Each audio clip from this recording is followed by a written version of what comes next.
Phil, what do you make of Jerod Mayo saying that the team was soft? Well, I would agree, and it did sort of remind me of something that I've heard Dante Scarnecchia say many times over the years, which is, as a coach, you have two jobs. Number one is tell the truth, and I felt like Jerod Mayo was telling the truth there. That was my initial reaction right after the game. We're on Post-Game Live on NBC Sports Boston, and I'm talking about how they have a toughness problem, is the way I put it.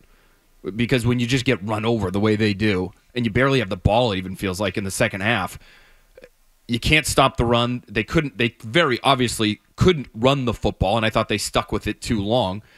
And you have a 96-yard punt return that you allow for a touchdown. So by definition, to me, after hearing it from Bill Belichick for 20-plus years, if toughness means running the ball, stopping the run, and covering kicks, you were 0 for 3. You struck out.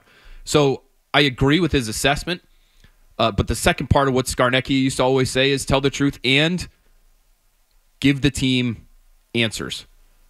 And I wonder how many answers are being provided by the coaching staff right now, because I thought in-game they were slow to react at times, and it feels like because we're seeing the same problems week after week after week, they're allowing an average of 185 yards rushing per game over the last 3 weeks. It's an obvious problem that they haven't been able to fix. Are you giving your team answers? So that was my reaction to it. I agree with the assessment. I just don't know what the coaching staff, Jerod Mayo, first and foremost, is doing to correct these things. Yeah, that's the thing that stood out about these games. I mean, Jacksonville just said, we're just going to run and we're going to get out of here. And we've seen that. The Texans did the same thing. They're just like, after they went up 14-0, that the game wasn't the same. They were playing completely differently. I mean, these teams go into like a prevent offense, and it doesn't matter because you're picking up like 5-6 yards a carry. Why the hell would I even throw it? Or throw downfield, certainly. If I can that's every coach's wet dream. Why get your quarterback hurt? Yeah, exactly. Just if every coach in the NFL wants to do that. They love it. Just run it up to gut, 5-6 yards a carry. Like that's what they want to do. Make them stop us. But that I will ask you this: is that if a team in the second half, and a team as mighty as Jacksonville without their starting running back, if a team. My question, you're at a certain point, you're a professional athlete. Like you succeeded at playing defense at a high level at some point. Like, what is if you know they're going to run and they're going to run and they don't care really, they're letting you know and they're just watching the clock run. What's happening? Like, how are they getting pushed over like this? There's only so many linemen. I mean, there's 11 defenders. Like, how is this happening? Well, I think it's a combination of things. I think it starts out by just bad technique. And so you have, I thought it was pretty interesting, actually. The Jaguars didn't do a whole lot of exotic stuff with their run game. They did what, a lot of teams call split flow inside zone. So you see the tight end move across the line of scrimmage, and that might get linebackers to move. It might get even a safety that's playing at sort of the second level to adjust. And then you just run it downhill. You run between the tackles. They ran, I think it was over 65% of their runs, I saw according to Next Gen Stats yesterday, the Jaguars. Over 65% of their runs were between the tackles yesterday. Those 18 straight runs they ran in the second half, weren't all of them between the tackles? Maybe one was a pitch? I think they had a couple of, these wide zone runs that we're used to seeing the Patriots try to run, and unsuccessfully so, over and over and over again. So there might have been a couple of wide zones sprinkled in there, John, but most of them it was for the most part downhill, right down your throat. And so I think it starts with technique, Fred. They had they've got a third string linebacker out there in Christian Ellis. They've got smaller safety, Marte Mapu, who is a tough guy, but he's not a huge guy playing safety, in that safety role that Jabril Peppers is usually playing, which is at times a linebacker role. And so I think the linebackers really sort of got exposed. And then at a certain point, whether it's 17 or 18, I thought it was 17 runs. I think the broadcast had it at 19 at one point. Whatever it is, at some point, they're having so much success because your technique sucks that you get exhausted. And I think that happened too. So it's a combination of those two things. But it has to be coaching too, doesn't it, Hardy? Don't you have to look at DeMarcus Covington or Jerod Mayo, defensive head coach, and say, they're doing the same thing over and over to us for about an entire half of football. Are we going to do anything schematically to adjust to this? Because I'm not sure I saw a whole lot. Especially for Mayo, and I'm sure he'll have more answers or more things to tell the team this week other than, not being tough, because toughness is a part of it, the physical toughness, the mental toughness, being able to play through the fact that this team is doing the same thing to you over and over and over again. But yeah, schematically and just game plan wise, if Jerod Mayo can't see something in how they can at least stop the onslaught, who can? This is supposed to be his forte. This is supposed to be, the one thing that we could hang our hats on this season. We don't know about Jacoby Brissett. We don't know if and when Drake May is going to play him. When he does, who knows how he'll be. But at least defensively, they should be pretty sound. And defensively, in these last 2 games anyway, is when you've really been let down. There's no reason for that team yesterday to go out there and run the ball down your throat like that and to put up that many points on you. That's unacceptable. That's the most unacceptable part of it. And it's kind of unacceptable for me in a way to hear Jerod Mayo say, "Oh, we're not very tough." Well, what the hell are you doing? I mean, you've got a quarterback in there now that is actually putting you in a position, at least in those first 2 drives, to play with a lead. Now it's the job of the defense to keep you in the game, and they couldn't do it, not by a long shot. Well, inaccurate as his assessment might have been, again, I agreed with it. That is just about the gravest insult you can hand a football player. We were talking about that earlier. Yeah. And I think lucky for Jerod Mayo, the players, according to the comments that I could see after the game, by and large, seem to agree with him. Now, that's not all 53 guys in the locker room, but I saw comments from, 7, 8, 9, who seemed to all sort of echo the same thing, which is he's not wrong. Kyle Degger said, "I'm glad he kept it real with us, and he told us the truth." Daniel Aquale's, same thing. Great quote to Andrew Callahan of the Boston Herald saying, he's right, and we have guys who think too highly of themselves, and they have to check their egos at the door, and if we play within the scheme, we're fine. But if we don't, if guys feel like they're so good they can play outside the scheme, then we're in trouble. So I think the response for Mayo seemed good, but we'll see moving forward, because that's incredibly strong language to be handing a team when you're coaching doesn't look like it's up to snuff either. Okay, I'm sorry, John, but do you have a concern? Because we're going to get into it. You know what, John? You say yours. I'll save mine for later. Okay, you go. Speaking to the larger problem in the locker room, another thing we were talking about, suppose you have Christian Barmore, Jawan Bentley, and Jabril Peppers. How much has that changed yesterday? I think it changes it significantly, but I've talked to players about this over the course of the last couple of weeks because, again, this has been a problem for some time now on the defensive side where, your best player yesterday is Drake May. You can't even get him the ball in the second half. And I asked him about the absences. Did they win yesterday? Did they win yesterday? I don't think so. Probably not. No. They're just not buttoned up enough. I do think it helps, but the players themselves will tell you, John, and they've told me, it's not an excuse. To not have Jawan Bentley out there, getting people organized and being arguably their team's best run defender, it's not an excuse. They shouldn't be that bad. Does it hurt them? Of course it does. Does Barmore not being out there hurt them? Of course it does. It can't be that bad. 171 yards on the ground.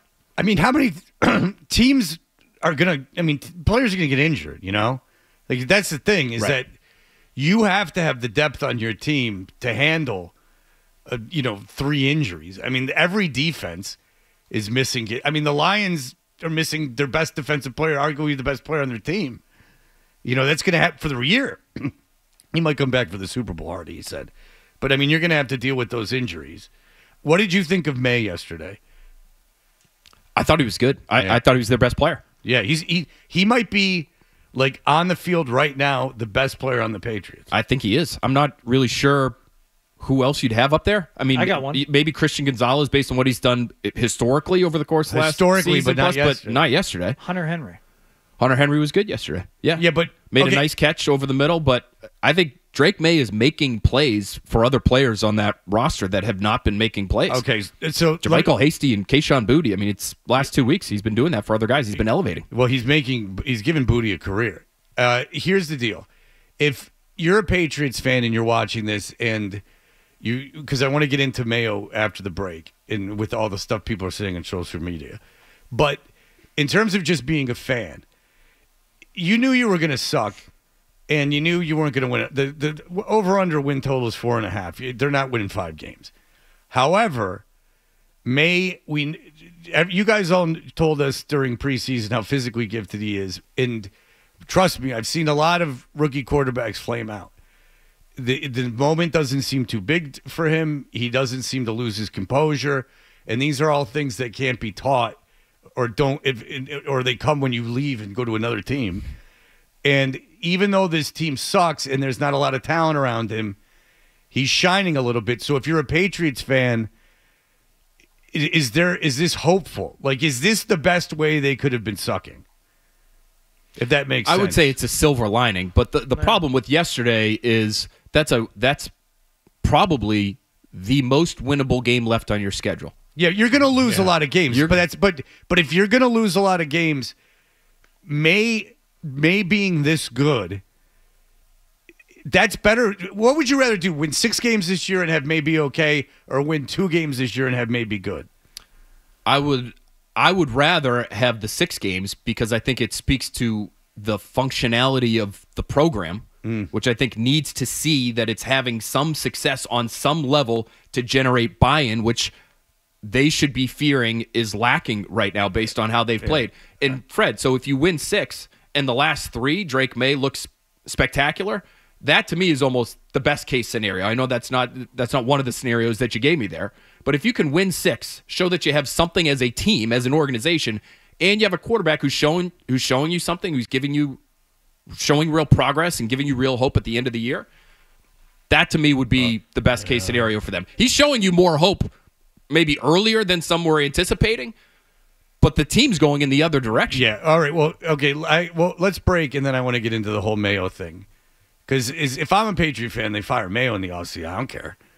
They won't, but if they fired Mayo, I wouldn't care. I want the quarterback. Okay, and that's a long discussion. Before we get to that, can we ask about the 2-point conversion try? Can we talk to Phil about that a little bit?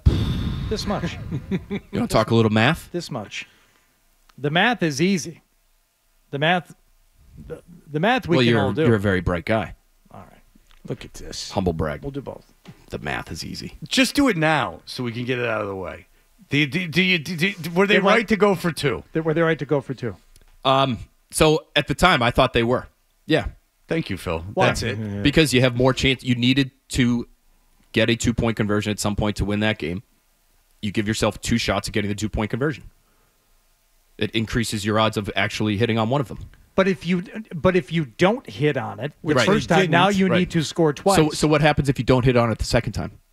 Then the game's over, right. and the so the game's over either way. Are you're only getting one more shot at it anyway. There was 7-8 minutes left of the game, and you hadn't scored all game. You hadn't scored since the second drive. So here's the thing. That's the best point. Not only have you not scored, you haven't really had the ball. You want to be down. It's okay for you to be down 2 scores in a game where you haven't scored, and you're only going to get the ball once as opposed in the final to 7 minutes. Yeah, as opposed to down 1 score.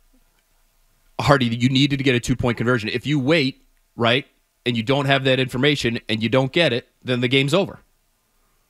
What information do you need? You have the information either way. You're going to need a 2-point conversion. All right, we'll worry about that if we get back to the end zone. Let's keep it a 1-score game because the chances are we're not. If we miss it here, are we going to kick a field goal and score a touchdown? The defense is going to allow their offense to run time off the clock. You're going to get the ball once. I'd rather have that down 1 score than being forced to score twice. Not to mention the momentum that you have. All right, we're gonna score a touchdown. We're gonna kick an extra point. We're gonna be down 8. We get a stop. Then we go down and we score again. Holy crap! This team is on fire. We have just scored 14 unanswered and a chance to tie this thing, or 13 unanswered and a chance to tie this thing with a 2-point conversion. I think they're feeling pretty good at that point. You got to play the tape to the end. How is it going to feel going down there trying to score 2 at the end as opposed to right now? Well, I get it. How much elation does a team feel after a successful extra point? That's the point. It's incredible. I mean, then you're just listen, riding away. Measure that against how deflated you feel when you miss the 2-point conversion. Like, well, we just lost the game. Yeah, which is what they did. You got another chance. That's when they lost. You just the game. drove the field very quickly and scored a touchdown. Oh, stop it! You didn't believe they were going to get down there and score 2 more times. I'm just saying. How do you feel? Here's the other. Okay, if you just wanted to vent, just vent. Just keep going. Just keep going. If you want to have a conversation, let's have a conversation. Yeah. So so angry? I only had to vent because you're wrong. All right, very good. That's fair. I've deduced Phil reached his breaking point. By the way, no matter if successful 2-point conversion, if they didn't score the touchdown, whatever, they were losing that game. So let's be honest. In the end, it didn't matter either way. They were up 10-0, and then I took my eye off the game and got in an Uber, and then it was 22-10. Or not an Uber because I can't get into my Uber account. Oh, that's right. You've been locked out. Yeah. The two biggest honks, the two biggest honks in the building, Jim Louth, who has forgotten more about football than anyone in this building will ever know. Okay, I acknowledge that. And Scott Zolak both agree. Jim said it nice. Hardy, you're right. Phil's wrong. Zoe just texted me, effing idiotic going for 2. This isn't a normal team where stats apply. Damn right. Yeah. Okay. Well, we should Yeah, know that. Phil. I just listen. All I was trying to say before, when Hardy was if you say unceremoniously shouting me down, as he's doing again right now, if you notice. Phil, I'm just gonna. I won't say another word. But if you say you know what you need one more time, I'm going home. It's better to know. It's better to know that you missed the 2-point conversion with 8 minutes left than it is with 30 seconds left. That's all I would say. I'd rather still be in the game, Phil. If you're down 2 scores with 7 minutes left, this team is out of the game. I agree with Phil, but here's the deal. I don't think anyone really cares. Yeah, that's they a good lost point. the game. Yeah, we can stop talking. 32-16. Sorry. It was funny when you guys were go. arguing, but let's not pull it into a second Fred. break. Well, then there's no need to apologize to me. Let's do a podcast. Yeah, you two knock out a podcast. great idea. They're making a lot of money.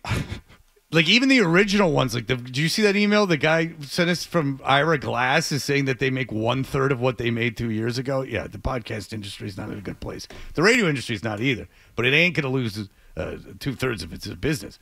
All right, so here we go, Phil. You just heard KJ Osborne, who sucks, correct? I mean, you covered the team, but I mean, KJ Osborne's not good. So he put some weird thing that was with his agent, not his agent. Who cares? It doesn't matter. He took a screenshot of a text message about what a hero he was and for playing in the game and how that he was told so late that he was going to play and they were all the way in London. And then he put like Bible stuff up there because JC's pulling for KO. Or whatever. In case you might have said anything wrong, you wrap yourself in Bible verse and you're fine. He gets inspiration from the Bible, which is the way the Bible is intended. And so, Phil, that happens, and then you have this Polk kid who is a real bust, Hachi Machi. Between Pickens' night last night catching one-handed balls that you passed on for Tyquan Thornton and this idiot Polk, you got a real situation. And Polk's an idiot. He's all talking. So here's my thing. Let's start with this. Because I was on this. I'm not a scientist, but we've had in the years I've been on this station, I've had 100 players, ex-players on, and a bunch of them have told me funny stories about a coach losing them. Aqib Talib said that the coach in Denver lost him the first time he ever talked. Vance Joseph. Matt Patricia lost his team the first time he ever talked. These are infamous things. But that being said, it's precarious to be a new coach.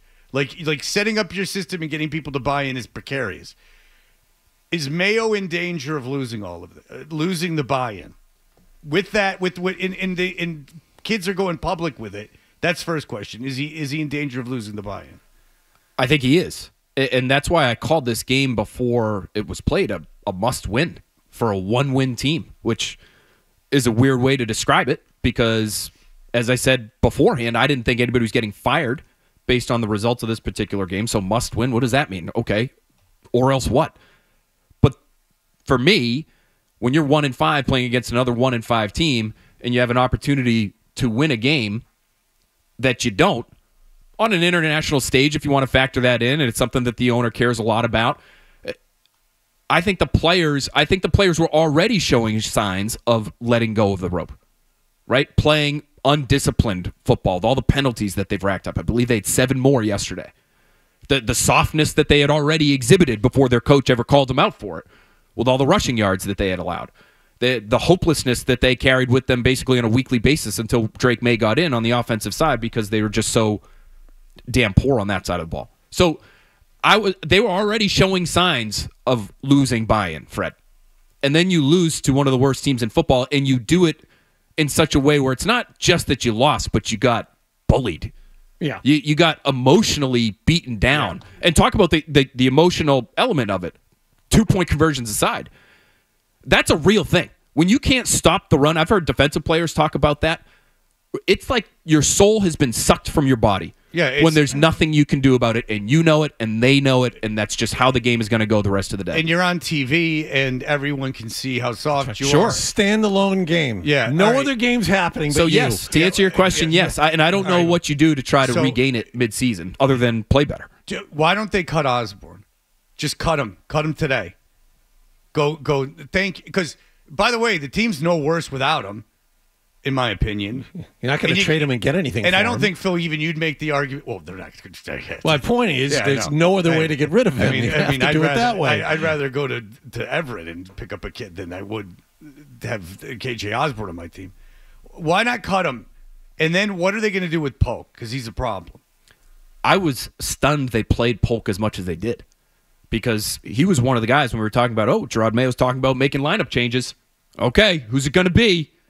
And I said beforehand, I don't think it's going to be anybody that you really care about, because it was Raekwon McMillan was out, and JaMychal Hasty, the kick returner, was out of that role, and that was it. I thought Polk might be the one who actually was a little bit of a name that they might sit down because he needed it. Because just to add, over the last week, Mayo said that guys would be sitting and he'd be making personnel decisions based on performance and attitude. Go ahead. Right. So Polk, I thought, fit the bill in that regard as an appropriate quote-unquote benching, even if he didn't outright make him inactive, because he clearly needs a reset. I know he pushed back on the fact that he had a mental blockage when it came to the drops, but it's very obvious to anybody watching.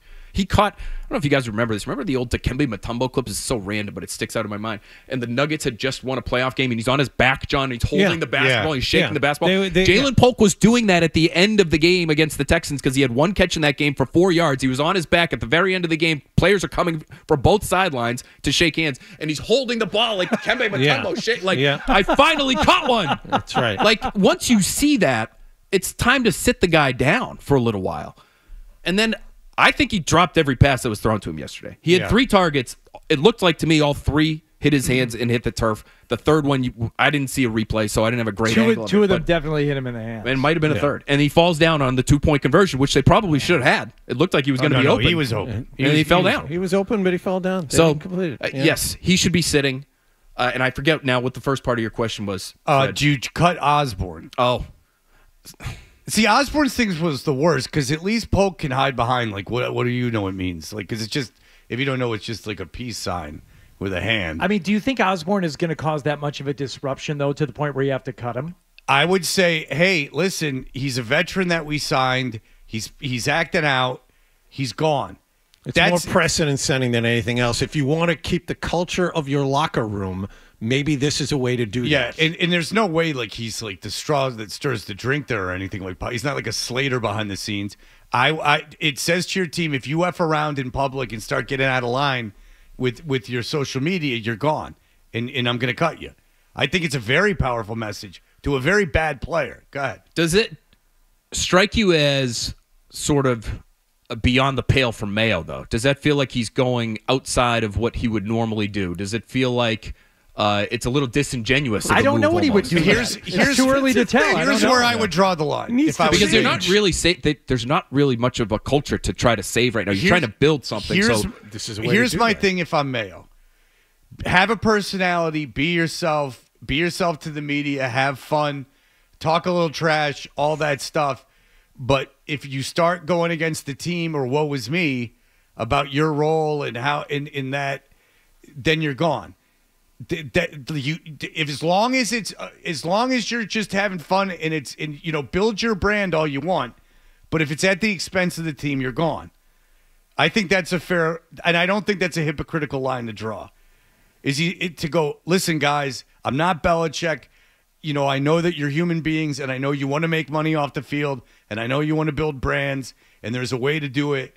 But I was in the league for a long time, and I can tell you. But if you anything negative about the team that you put out there, it's a problem, and you could be gone. And I think that's a good message to send. I don't think it's a horrible message to send, and we're approaching the trade. They're not going to get anything in a trade for him. But if you maybe have a conversation with him and you say, "All right, do you want to be here anymore?" And if he doesn't, then you look to see if you can find some conditional seventh out there from somebody who just had an injury at the receiver position. And if you can't, then maybe by the trade deadline he's gone. The only problem for them is, and I'm not saying KJ Osborne's a good player, but he did come in because you were down Pop Douglas the other day, who's had an injury issue. And I know he was sick yesterday, but he did have an injury issue last year as a rookie, and he's a smaller guy. You're losing these games anyway, so maybe the conversation is moot. Mm-hmm. But are you good enough to be able to look at KJ Osborne, who's probably an NFL roster player? He's not a difference maker, Fred. You're right about all that. But somebody who can fill in for you and catch a touchdown, are you good enough to be saying goodbye to those guys? I don't think it matters all that much. It probably doesn't, but I don't know if you're making a real impact on the culture one way or the other either. Here's the deal, though. You can't cut Polk. You can't cut Douglas. You can't, like, these. I understand what you're saying. Bourne seems like a good guy who you can't, and is a good player who you can't cut. Like, there are guys you can't cut. I'm not an idiot. Like, listen, if Justin Jefferson goes, like, I'm the man and this team sucks, I'm not cutting him. I'm not trading him. Are, like, I'm like, yeah, like, you're as long as you catching 8 balls a game for 120 yards, you do whatever you want. Say whatever you want, right. So I get where you're going, but I just don't think he's that player. Like, I don't, and I just gave you 3 receivers on a bad receiver, a team full of bad receivers. I just gave you 3 that I would let get away with a little bit more. Osborne's the guy I'm making a statement with, and I don't know, if you're going wins above replacement, I don't know what Osborne's wins above replacement is. Like, no. I'm not positive you couldn't just get a guy off a practice squad that's just, if not as good, certainly Fred, in the Venn diagram. It's not a bad. I'm not disagreeing with you. I'm just wondering does that look like a rash move? Does it look like you've got time for rash moves? It's time for rash whatever moves. Mayo's doing, he needs to change. Phil, I think it makes the team look really bad. I think that when you lose like that, and it's bad enough as it is, and you got some guy taking screenshots like a 12-year-old girl of his text messages and putting them up about what a hero he is and how poorly he was treated. F you suck, and you're on a bad team. Why is he offended that he was going to be inactive? Yeah, that's the thing. And then, by the way, and that's another point. Thank you, John. If Mayo, because it just occurred to me, if Mayo was going through this whole rigmarole and exercise of guys are going to pay consequences for not performing, well, that was a guy that obviously he was saying he didn't know if he was going to play, and then Bob Douglas is not. He can't argue that he wanted playing time. He's not playing well. Yeah, and Mayo just said, guys, it's going to affect playing time. Listen, you're not going to get an argument from me. The guy's like the 6th receiver on the worst pass offense in football. So, like, if they cut him in 5 minutes, I would shrug my shoulders at it. Yeah, I know. But he also did just catch a touchdown pass on a team that has, like, 6 touchdown passes caught all year. But he didn't play a good game. Well, he only got in because of Douglas's illness. I think he was on track to be another dress and don't play at all, which is what happened to him 2 weeks ago against the Texans. Totally off topic for a second. A weird illness for Douglas, who started the game and was out there, and then... Did you hear them blaming the food in London after the fact? No. It's one of the biggest cities in the world. Apparently, they didn't get great meals the other day in London, and it was impacting guys left and right. Everyone stand back because Adam's got a joke. Pop Douglas? More like Poop Douglas. Saying he had diarrhea. Hot dog. Yeah. All right, Phil. Sorry about that, Phil. Thanks for coming in. No, this was fun. Yeah, it was. Yeah, I had a good time. We just hit you over the head with a slam dunk joke. Feel free to use that later.